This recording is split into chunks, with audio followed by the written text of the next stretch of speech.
And now that we've done the new Legends class figures that recently came out for the Transformers line, let's move on and have a look at some of the deluxes. This is the Combiner Wars. No, wait, that's not right. This is the Titans Return. Wait. No, that's not right either. This is the Power of the Primes Deluxe class Dreadwind, and he's going to be the focus of the latest GotBot True Review.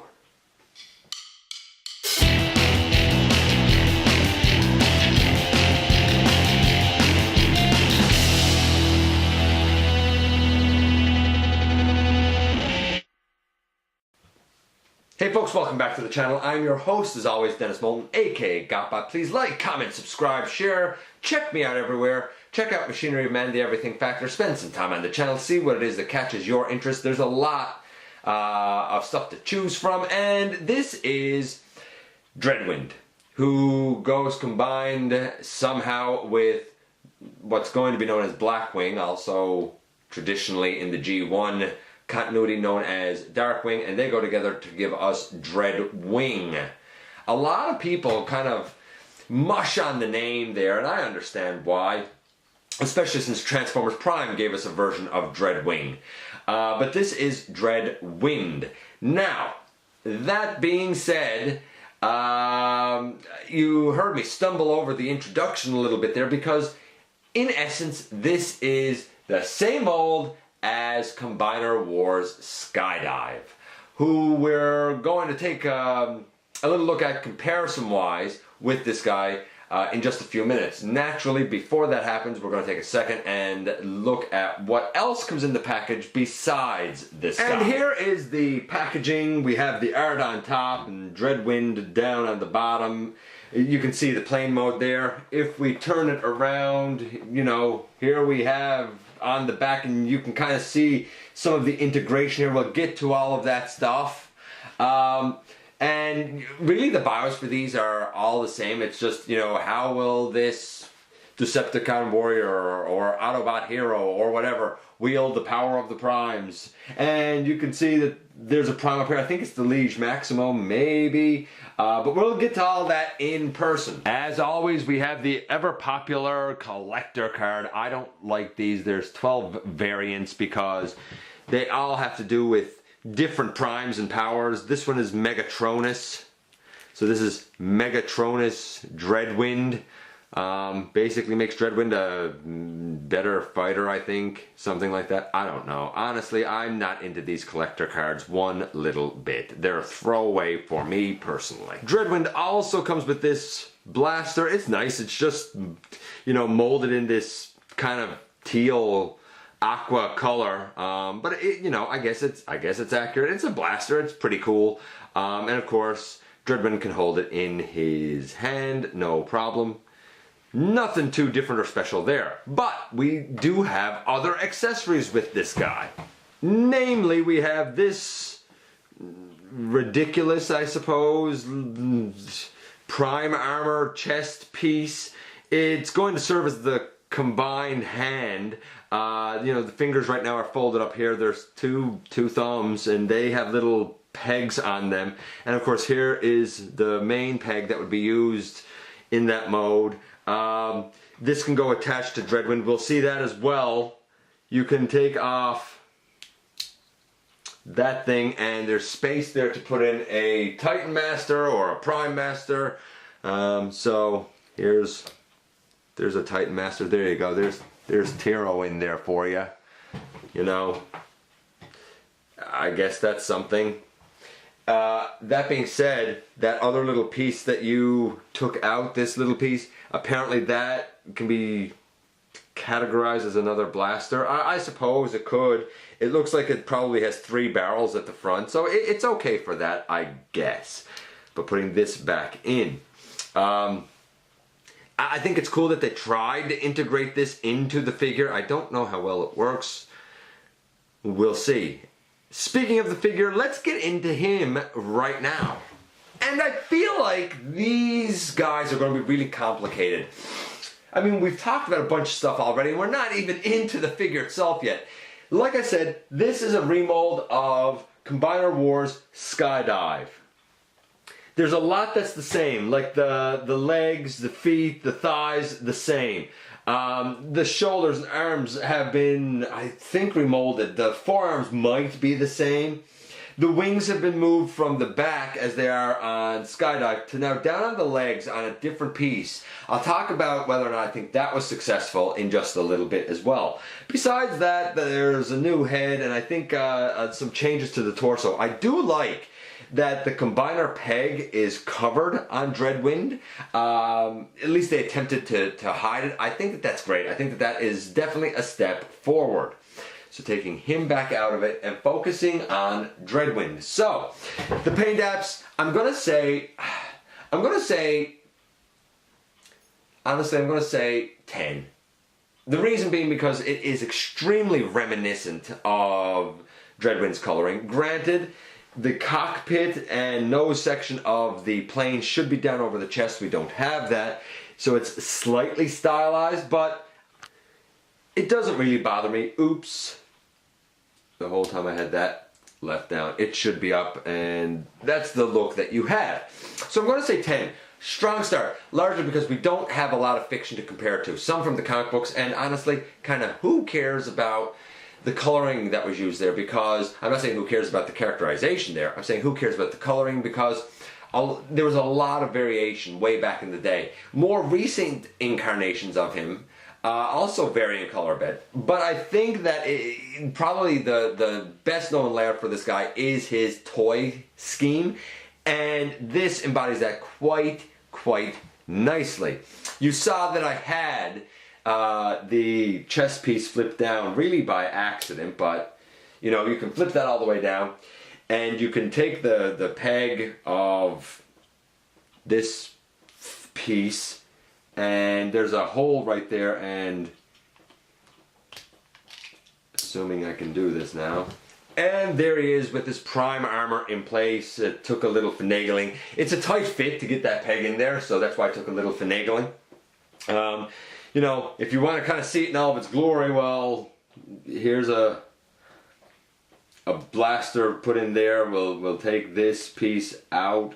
I'm wondering, because this is the same color as the rest of him, I'm wondering if it will be used to aid in combining him with Blackwing somehow. That can go in there, and then you could put the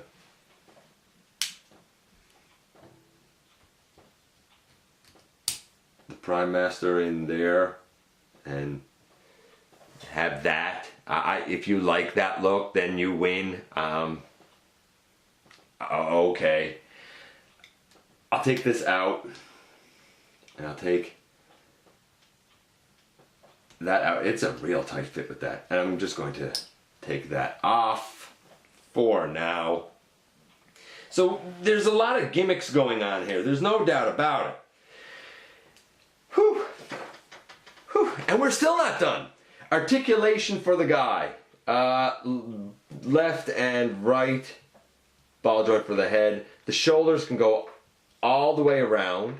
They can go way out to the side, which is really cool. We have a soft ratchet for the elbow. We have a bicep swivel, nothing at the wrist. The waist does rotate, so I think that's cool. Putting these out to the side. We have legs that can go out about that far. Not as impressive as I would have liked. They can go forward, and they can go way back, and we do have a 90 degree at the knee and a thigh swivel. Put this piece back up. Nothing any less than you know, a deluxe class figure should have, but nothing really any more. Other than the wing pieces, you'll notice I have them forward. Now, you can leave them out to the side if you're so inclined, or you can even bend them back if you're so inclined. But I feel like the leg looks a little more cohesive with it you know, taken forward. So that's really up to you and your tastes. I'm going to say the articulation is a pretty solid win. That being said, the shin and the calf I don't find stay together the best. They do tend to kind of come apart a little bit, and I was concerned about that because Skydive's legs do the same thing on mine. It's not that they're bad, it's just for some reason the two parts of the lower leg didn't ever tab on him quite as well as they did on the other aerial bots. Nevertheless, while we've gone through the Prime Armor and the Prime Master and the Blaster and all of that stuff, this guy's also a combiner, so we need to go through the modes. Here's robot mode. I'm going to do the easy thing and put him into, I guess, we'll say arm mode next is probably the easiest thing to do. And I'll kind of get Ear Raid in the same mode. I'm not worried about Ear Raid's transformation exactly, but it'll be enough to give you an idea of, you know, where the inspiration kind of comes from. So, to do this guy, I don't think that there's anywhere dedicated to actually put the arms. Put the head back, bring out the combiner peg. By the way, these pegs are exactly like Combiner Wars, so they are interchangeable with that line. You see one of the problems that I have encountered. This arm elbow always likes to pop out. We snap the legs together. There we go. Snap the legs together, spin them at the waist, and boom, you have arm mode. Now you could, of course, spin them the other way, but you're losing kind of the double joint of the elbow with the knees and the hips. So I'm not even going to show that because, as far as I'm concerned, this should be the arm mode. You can probably reorient these arms as well. You know, I mean, here he is with Skydive. You can see the similarities for sure. Of course, Skydive has the wings up top. And I have Skydive's arms positioned differently as well. Though I do believe Skydive's actually does tab in, if I'm not mistaken. I just kind of don't care enough right now to show it. But even without these particularly tabbing in, and I mean, you could just as easily turn it this way and, you know, have it like that. I'm not even sure what the instructions say, because I don't really plan to use this as a combiner limb. I think a lot of people are going to put it on Starscream, and I get that, but it's not really for me. Okay, so next we will go to leg mode. Taking that down, turning this around. So how do we go to leg mode? Well, we're kind of partway there. You bring the combiner peg all the way up, you open out the legs, you Combiner Wars them in, as has kind of become the going term, where you collapse them, you collapse those shins up, you bring these down by the side and tab them in. I guess you can wrap the wings around, and boom, there's your leg mode. Again, it's like, I guess it's all right. I don't know. Like, I don't need these guys to be combiners. That's what it boils down to. There's the truth of the matter. I don't need these guys to be combiners. I don't remember Dreadwind ever being a combiner. Now, I guess it's cool. I get the, you know, interplay and the connectivity, so I guess it's cool for anyone who digs it. It's not going to be something I'm going to particularly use, but I wanted to show it off for anyone who actually is interested in doing it. And if you're, you know, such a person interested in doing it, then yay you. Again, comparatively, you know, there he is with Skydive again. They look fine together. No problem. And last but not least, let's go to plane mode. Pretty easy from here. You open up the front of the legs, you put the combiner port down, you turn the head around, you close the legs back up.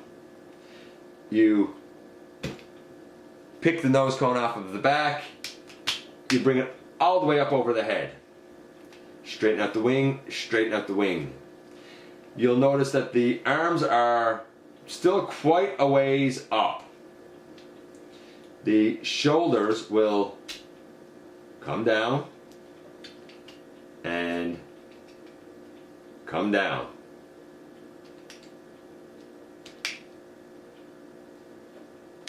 It'll tab in there and tab in right there. Then these wing pieces are on a separate hinge. They come up, and when they come up there's a little section right there where this will tab into, or should tab into, like that. And then this one comes up and tabs in like that. Come to the back and put down that wing and that tail wing, and you know, boom, there you go. You have Dreadwind in his plane mode, and it's basically a bot underneath a plane, as we have so often come to know. In terms of where to put the prime armor and the blaster for this, well, the blaster, you know, again, I guess that can go up under the wing there. The prime armor could go under the other wing, but we have a hole in the top right here, and basically the prime armor would go up right there on the top of the jet and look absolutely, positively, in my estimation, ridiculous. I don't just know. But to each their own, that's what I will say. I mean, I feel like I'm being hard on this feature because I'm not a fan of it, and I am being hard on it because I'm not a fan of it. But that doesn't mean it's a bad feature. It's good to be able to have that. And if you like the look of this, again, you win. I'm not going to mark it down because of it. As a matter of fact, for posability and playability, because there's so many options and so many things you can do, honestly, I'm giving that a 10. So just taking that off, you know, here he is with Skydive again. The two planes are extremely similar, obviously, because it's a remolding one to the other. The transformation through all modes is just as easy as it ever was with any Combiner Wars figure. Moving these wing pieces on their own dedicated hinge up and down is a little bit of a pain. Like this piece here, that's a little bit of a pain.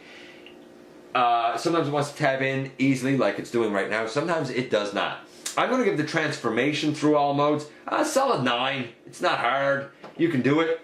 You know, you want to make sure to rotate the shoulders down and to bring this up, but it's not really hard. Overall, Dreadwind is a good 9, 9.5. It's a good figure.